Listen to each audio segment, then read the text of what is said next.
Halo teman-teman, saya mau masak kacang panjang ya, tumis kacang panjang. Nah, di sini kita siapin dulu wajan dan ini dia kacang panjangnya ya.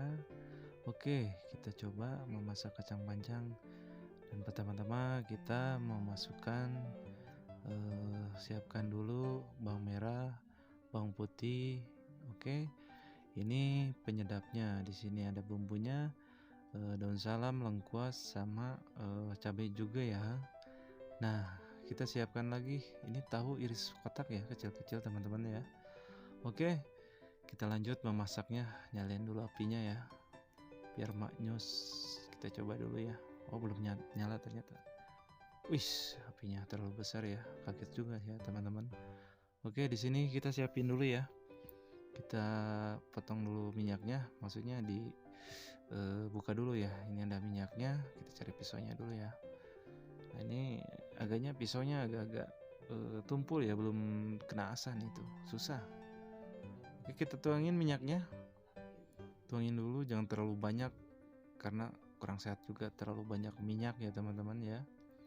Oke, kita siapin minyak sama wajan sudah ada di sini dan kita udah nyalain apinya. Nah, tinggal nunggu panas. Oke.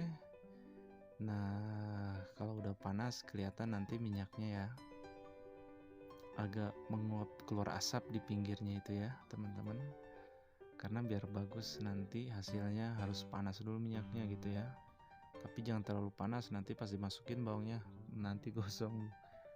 Oke, kita tunggu panas dulu ya sekitar 15 detik atau 20 detik lah, karena ini apinya besar sekali ya teman-teman. Simak videonya, jangan di skip ya. Jika Anda suka, like dan komen ya videonya, dan share jika perlu kalau bagus videonya, nanti kedepannya biar semangat lagi kan konten-konten masakan-masakan seperti gini ya, masakan yang sederhana buat menu sehari-hari. Oke, kita masukin bawang merah, bawang putihnya, kita tumis sampai dia itu kelihatan kuning ya dan wangi. Nah, kita aduk terus ya teman-teman biar merata matangnya ya. Nah, di sini saya juga menyarankan ya, kalau menumis itu bumbunya harus wangi ya, terutama bawang putihnya harus kecium dulu gitu, biar tidak nantinya tidak bagus kalau belum matang. Kalau matang kan bagus gitu kan, rasanya juga lebih wangi dan gurih ya. Kita aduk terus, jangan sampai didiamkan karena bisa gosong gitu kan. Nah, kita sambil cerita-cerita ya teman-teman. Beginilah aktivitas saya kesehariannya, terutama di bidang masak ya, karena memegang setiap hari masakan seperti ini. Ada menu-menu yang lain nantinya bakal di-upgrade juga, di-update gitu kan, sesuai dengan selera masing-masing gitu kan. Kalau ada request menu nanti insya Allah dibuatin PT-nya seperti video ini ya teman-teman. Nah, kita aduk terus teman-teman ya, aduk jangan lupa sampai merata gitu ya. Nah, diaduk terus, apinya jangan terlalu besar kalau sesudah masuk bawang merah, bawang putih ya teman-teman ya.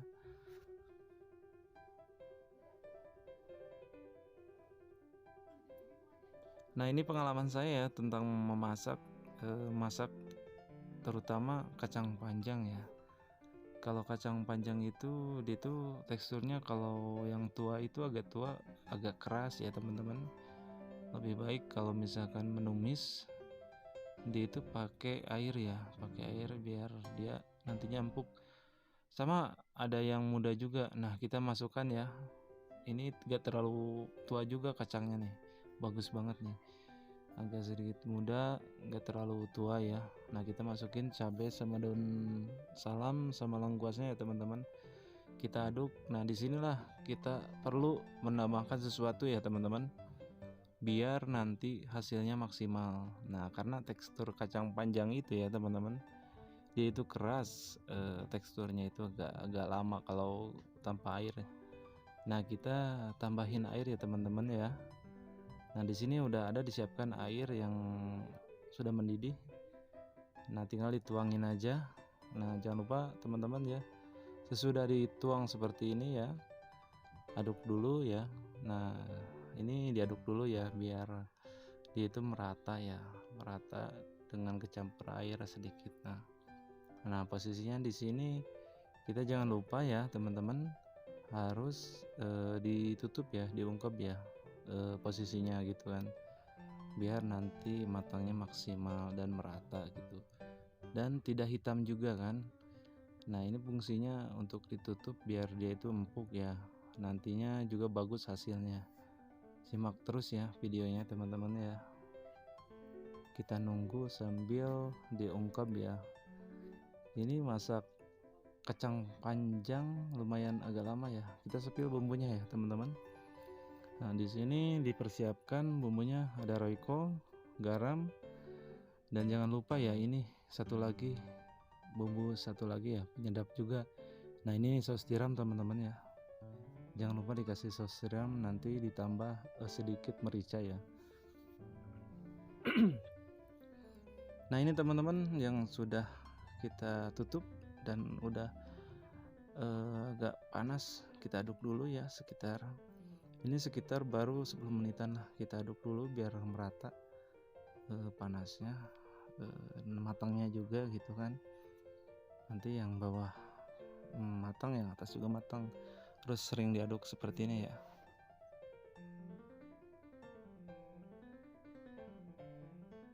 Nah, ini diamin lagi, kita tutup lagi ya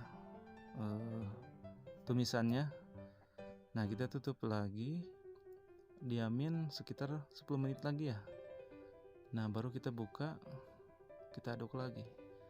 Nah, di sini teman-teman bisa kita kasih bumbu ya, supaya meresap dianya, karena dia itu udah teksturnya udah agak empuk ya, karena udah bagus ini, biar meresap bumbunya. Nah, kita kasih garam, terus kita kasih penyedap juga royco ya. Di sini saya pakai royco ini ya teman-teman, pakai royco rasa sapi ya, karena rasa sapi gurihnya tuh kalau menurut aku sih nendang ya. Kalau biasa pakai sasa sih lebih enak ya, karena sasa itu lebih gurih kalau menurut aku sih. Tapi aku jarang pakai sasa, ini masaknya cuman royco sama saus tiram ya, tambahannya kalau untuk tumis-tumisan ya teman-teman ya. Nah, di sini juga nanti dikasih merica juga ya teman-teman, biar agak wangi gitu. Nah, di sini sebenarnya udah kerasa kecium tuh aromanya, kecium aroma lengkuas sama daun salam, dan aroma kacang panjangnya juga udah mulai sedap keciumnya gitu, menggoda lah gitu untuk saudara. Nah, di sini aduk terus biar meresap segala bumbunya dan rempah-rempah tadinya udah terasa tercium juga. Nah, di sini kita wajib cobain ya tekstur kacangnya apakah udah masuk standar gitu ya. Aduh, lupa ini masuk itu sendok teman-teman, sorry ya. Tapi bersih kok. Oke, kita aduk dulu ya, diaduk, dimasukin tahu yang tadi teman-teman ya, supaya tercampur dan merata di bumbunya. Tips menurut aku ya, kalau dalam menumis itu agak sedikit asin dan gurih kerasanya, karena nanti dia kalau dipakai nasi, ke balance ya rasa asinnya itu, jangan kita takut banyak garam, tapi dimasakkan itu yang lebih utamakan rasa ya. Kalau aku sih di sini masaknya agak kerasa gitu ya, gurihnya sama sama asinnya, nanti juga pakai nasi ke balance gitu rasa itu ya, jadi pas gitu rasanya gitu ya teman-teman. Itu tips yang saya ajukan ya. Nah, kita di sini aduk terus ya teman-teman, dan jangan lupa ya, kita tuh harus mencicipin ya apakah sudah matang gitu ya tekstur kacangnya itu, karena kalau keras nggak enak. Terus terang aja, kalau kacang panjang itu nggak matang nggak enak, harus benar-benar matang, harus benar-benar empuk gitu, tapi kelihatannya tidak hitam gitu kan. Nah, karena itu tipsnya ditutup terus pakai air ya. Nah, ini tampilnya udah matang, menurut aku sih udah enak banget ini, kerasa banget ini bumbunya. Nah, kita siapin dulu ya teman-teman, kita siapin di sini tempat untuk menyimpannya ya, karena saya ini masak untuk sekitar 60 orang ya, 60 orang gitu kan. Nah, di sini disiapin tempatnya, nanti kan sistemnya prasmanan gitu. Antara yang makannya nanti antri gitu kan, prasmanan. Dan ini sebenarnya pasangannya ceplok telur gitu, yang mintanya original gitu kan ceplok telurnya. Nanti ceplok telurnya saya upload juga ya, cara biar cepat menggoreng terceplok. Oke, terima kasih teman-teman ya udah nonton. Jangan lupa di like, share ya. Terima kasih. Sampai jumpa lagi. Assalamualaikum warahmatullahi wabarakatuh ya.